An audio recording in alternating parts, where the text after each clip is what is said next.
দ্রুত সুস্থতা কামনা আজকের এই ইফতার মাহফিল।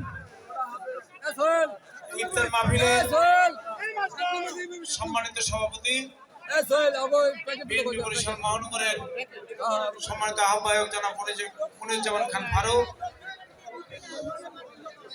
উপস্থিত সম্মানিত যুগ্ম আহ্বায়ক বৃন্দ, আহ্বায়ক কমিটির সম্মানিত সদস্যবৃন্দ, অঙ্গ এবং সহযোগী সংগঠনের সভাপতি সাধারণ সম্পাদক বৃন্দ, 1, 2, 3, 4, 5, 6, 7, 8, 9 ওয়ার্ড বিএনপি সকল পর্যায়ের নেতৃবৃন্দ, আগত মেহমানগণ, আসসালামু আলাইকুম।